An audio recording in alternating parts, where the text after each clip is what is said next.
શું કરે છે અને ગુરુ તત્વ જ્યારે એનો દેહ છોડી દે છે તો પછી એનો શું બેનિફિટ હોય છે? પ્રશ્ન બરાબર.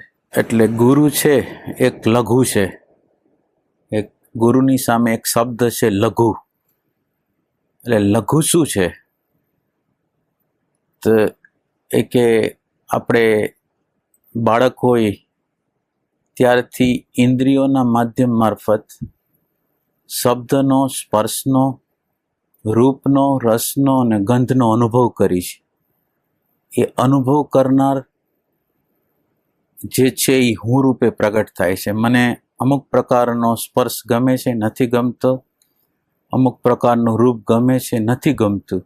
એ દ્વારા એક મારી અંદર હુંનું નિર્માણ થાય. મને આ ગમશે, મને આ નહીં ગમે, આ ઠીક છે, નથી ઠીક. એટલે એક પ્રકારનો ગમો અને અણગમો એના દ્વારા આપણે લઘુ થાય છે. લઘુ થાય છે એટલે શું થાય? સૂર્ય, ચંદ્ર, તારા, વનસ્પતિ, સમુદ્ર, આ બધાથી આપણે જુદા પડી જાય છે.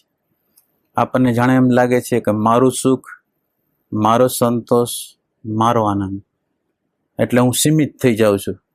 સમષ્ટિ સાથેનો મારો નાતો તૂટી જાય છે, એટલે હું લઘુ થઈ જાઉં છું. હવે આ ગુરુ તત્વ શું કરે છે?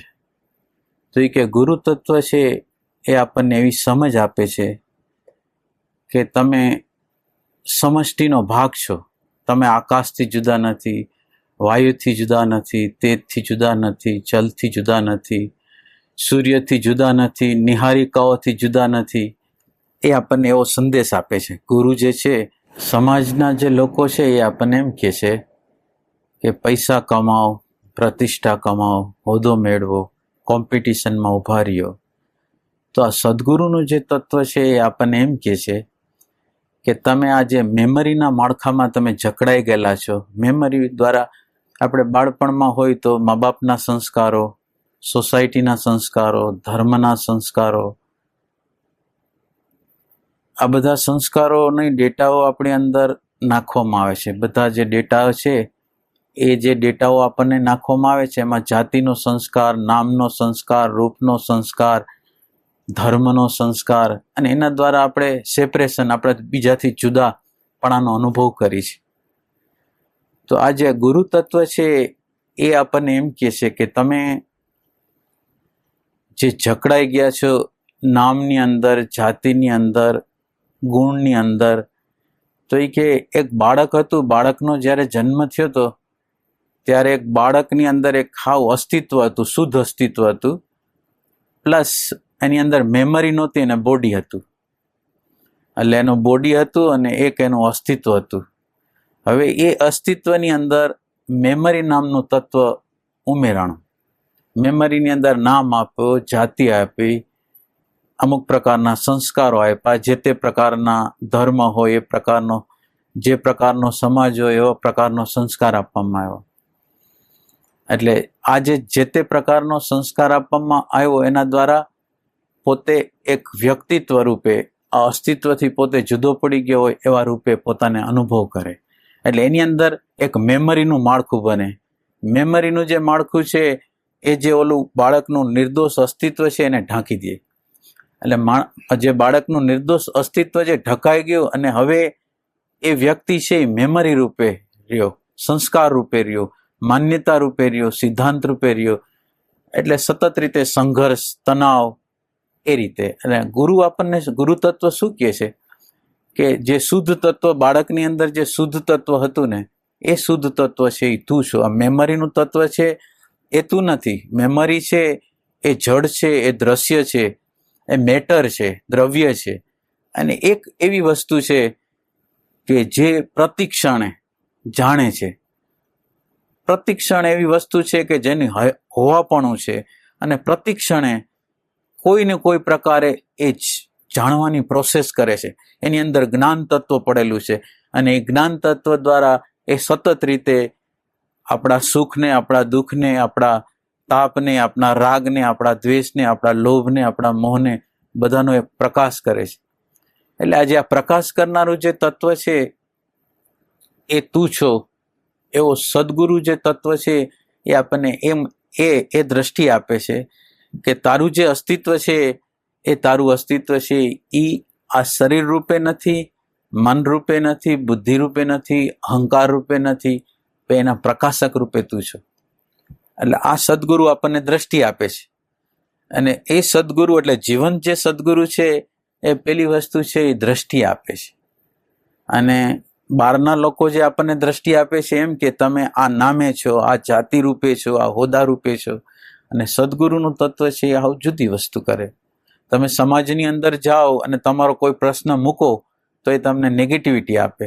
તો સત્પુરુષ હોય તો એ તમને શું કરે? સદગુરુ હોય તો એ તમને પોઝિટિવ દ્રષ્ટિ આપે કે આની અંદર આ ભલે નેગેટિવિટી છે, એણે ભલે તમારું નુકસાન પહોંચાડ્યું છે, પણ એ તમારું ખાતર તરીકે કામ કરશે. જો તમારે ઇવોલ્યુશનની પ્રક્રિયામાં, તમારે ઉત્ક્રાંતિની પ્રક્રિયામાં જો તમારે જવું હશે તો આ જે પ્રતિકૂળ સંજોગો છે, પ્રતિકૂળ વાતાવરણ છે, એ તમારા માટે ખાતર બનશે.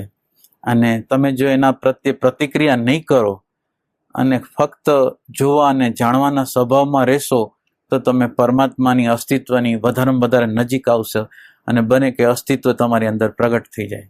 એ દ્રષ્ટિ આપે.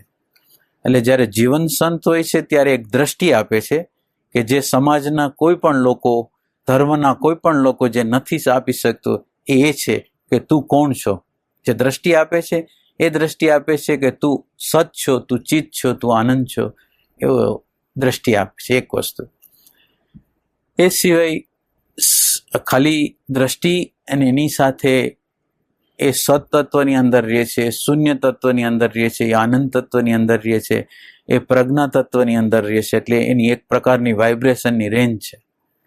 અને એ જે વાઇબ્રેશનની રેન્જ છે એ જાણે અજાણે એ આપણી અંદર દાખલ થઈ જાય છે. એટલે આધ્યાત્મનું પેલું ભાથું જે આપે છે, મેગ્નેટિક સેન્ટર જે આપણી અંદર બને. અત્યારે આપણી અંદર મેગ્નેટિક સેન્ટર નથી. મેગ્નેટિક સેન્ટર શેનું છે? તો કે અહંકારનું છે, પૈસાનું છે, પ્રતિષ્ઠાનું છે. પણ સંત પુરુષની જે હાજરી હોય અને સંત પુરુષની હાજરીમાં જો આપણે એની સામે બેસી તો એનું જે આનંદનું તત્વ છે, એનું જે શાંતિનું તત્વ છે, એનું જે પ્રજ્ઞાનું તત્વ છે એ આપણી અંદર દાખલ થાય. અને એ દાખલ થાય એ આ જે જળ પ્રકૃતિનું તત્વ નથી પણ પરા પ્રકૃતિનું તત્વ છે. તો આ પરા પ્રકૃતિનું જે તત્વ છે એ જેટલા અંશમાં આપણી અંદર દાખલ થાય એમ એટલા અંશમાં આપણી અંદર મેગ્નેટિક સેન્ટર બને. અને મેગ્નેટિક સેન્ટર છે એ જ આપણને પરા પ્રકૃતિની અંદર જે લઈ જવાની ક્ષમતા ધરાવે છે એ આ સેન્ટર છે. અને આ સેન્ટરનું ખાતર જે મળશે, બીજ મળશે, બીજક મળશે, એ ખાલી એના મૂન તત્વની અંદરથી, એની શાંતિમાંથી, એના આનંદમાંથી, એની પ્રજ્ઞામાંથી, એની હાજરીમાંથી જે સતનું કિરણ નીકળે છે, પ્રજ્ઞાનું કિરણ નીકળે છે, એ આપણા અંતઃકરણની અંદર જાય છે અને એ આપણી અંદર કંઈક જમા કરે છે. અને એ જે જમા કરે છે મેગ્નેટિક સેન્ટર પ્લસ એક દ્રષ્ટિ, બે વસ્તુ. એટલે એની હાજરીમાં જ્યારે આપણે જીવતા હોય ત્યારે આપણને એવું લાગે કે આપણી અંદર વિશેષ પ્રકારની સમજ છે, વિશેષ પ્રકારની શક્તિ છે. અને આપણને એમ લાગે કે આ જે જ્ઞાનના રહસ્યો, પ્રેમના રહસ્યો, આનંદના રહસ્યો, શાંતિના રહસ્યો, પ્રકૃતિના રહસ્યો આપણે અત્યારે બરાબર સમજી રહ્યા છીએ. તો એની હાજરી છે, જે સંત તત્વ, સંતની જે હાજરી છે એ એવું એવું કામ કરે. સંતની હાજરી છે એ આપણા અહંકારને ચેલેન્જ પણ કરે. એની ફક્ત હાજરી હોય તો આપણો અહંકાર ત્યાં ઊભો ન રહી શકે. એટલે આ સંતની હાજરી દ્વારા એક દ્રષ્ટિ મળે, એક આપણી અંદર મેગ્નેટિક સેન્ટર મળે, અને બીજું એ આપણને ઈશારો, સાક્ષાત રીતે આપણે આડાવડા થતા હોય તો આપણને ઈશારો પણ આપી શકે. ચાહે શબ્દ દ્વારા, ચાહે સંકેત દ્વારા, ચાહે પોતાના વ્યવહાર દ્વારા, કોઈ પણ રીતે બીજાને કહેવા દ્વારા, કોઈ પણ રીતે સંકેત આપીને આપણને જે આડાવડા રસ્તે જતા હોય તો એ કરી શકે. એટલે આ જે જીવન જે સદગુરુ છે એ આપણને આટલું કરી શકે. અને એ જીવંત જે સદગુરુ છે એના પ્રકાશની અંદર આપણી અંદર એક પ્રકાશ ઉમેરાય. અને એ પ્રકાશ ઉમેરાય, એ પ્રકાશની અંદર આપણે જો આપણો અંદરનો પ્રકાશ કરવો હોય તો થઈ શકે. પણ એ અંદરનો પ્રકાશ ત્યારે થઈ શકે કે સંતના પ્રકાશને આપણો પ્રકાશ ન ગણી. સંતને જે પ્રકાશ મળ્યો છે આપણને, અત્યારે આનંદ મળે, શાંતિ મળે, કંઈક સમજ પ્રાપ્ત થાય, ભાઈ એ પ્રકાશ મારો નથી, મને આ જે પ્રકાશ મળ્યો છે એ પ્રકાશના આધારે મારા પુરુષાર્થ દ્વારા હું એ તત્વને જાગૃત કરી દઉં મારી અંદર. એવી ધગસ હોય અને કોઈ આનંદથી સંતુષ્ટિ ન હોય, કોઈ થોડા પ્રકારની નાનકડી સરખી સમજૂતીથી સંતોષ ન હોય, કોઈ ફિલોસોફીથી સંતોષ ન હોય, પણ પ્રત્યેક ક્ષણે જે દ્રષ્ટિ સંત પુરુષ આપે છે એને આપણા જીવનની અંદર જીવંત રાખવા માટેનો જે પ્રયાસ કરી, તો આ સંત પુરુષની હાજરી પ્લસ આપણો પુરુષાર્થ, તો આપણી અંદર જે એ તત્વ છે એ પ્રગટ થઈ શકે. એટલે હાજરી આટલું કામ કરી શકે. અને બીજો સવાલ એવો છે કે એ ન હોય તો શું થાય? માનો કે એની હાજરી નથી, તો હવે પેલી વસ્તુ એ છે કે એ હાજર હતા ત્યારે આપણે એને કયા રૂપે જોતા હતા? માનો કે એની હાજરી હતી તો આપણે એને કયા રૂપે જોતા હતા? એટલે કે એની હાજરીમાં આપણે જતા હતા, તો એની હાજરીમાં જતા હતા તો આપણને શાંતિ લાગતી હતી, આપણને આનંદ લાગતો હતો, આપણને કોઈ પ્રકારની સમજ પ્રગટ થતી હોય એવું લાગતું હતું. તો હવે આપણે જો એને આકૃતિ રૂપે માનતા હોય તો આપણે એની ઊંડાઈમાં જઈ ન શકીએ. પણ આપણે જ્યારે એનું શરીર હાજર હતું ત્યારે કોઈ અવ્યક્તની અવ્યક્તની જે હવા આપણને સ્પર્શતી ને એના ફિલિંગમાં આપણે હતા.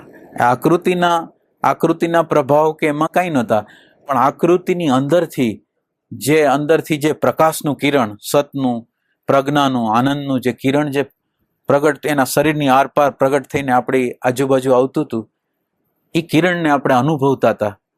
તો હવે આપણે સંત પુરુષની હાજરી હતી ત્યારે પણ એ અવ્યક્ત રૂપે હતા, અને અત્યારે સંત પુરુષ નથી તો પણ એ અવ્યક્ત રૂપે છે. હવે અવ્યક્ત રૂપે છે એને આપણે જ્યારે જીવંત હોય ત્યારે એને એ વાઇબ્રેશન રૂપે, શાંતિના વાઇબ્રેશન રૂપે, આનંદના વાઇબ્રેશન રૂપે, પ્રજ્ઞાના વાઇબ્રેશન રૂપે જો આપણે અનુભવ કર્યો હોય, તો પછી અત્યારે આપણે એની યાદી કરીને તો એ વાઇબ્રેશનનો અનુભવ આપણને અત્યારે થઈ શકે, આ જ ક્ષણે થઈ શકે. તો એટલે એ પણ એ કેપેસિટી જ્યારે જીવંત હોય ત્યારે જો આપણે કેળવેલી હોય તો આપણે એની મદદ અત્યારે પણ લઈ શકીએ. અને જો એ જીવતા હોય અને આપણે એના શરીરના પ્રભાવમાં હોય, એના ફિલોસોફીના પ્રભાવમાં હોય, એના કોઈ સારા પ્રકારનું વક્તૃત્વ હોય એના પ્રભાવમાં હોય, એના કોઈ પણ બહારના દેખાવના એના ગુણના પ્રભાવમાં હોય, તો આપણે આ કામ નહીં કરી શકીએ. સંત પુરુષનો પ્રભાવ જ્યારે આપણા ચિત્ત ઉપર પડે ત્યારે એનો અર્થ એમ છે કે એની દ્રષ્ટિ આપણી અંદર છુપાઈ ગઈ છે. અને પ્રભાવ છે એ સ્થૂલ હોય છે, પ્રભાવ છે એ મંદ બુદ્ધિની નિશાની છે.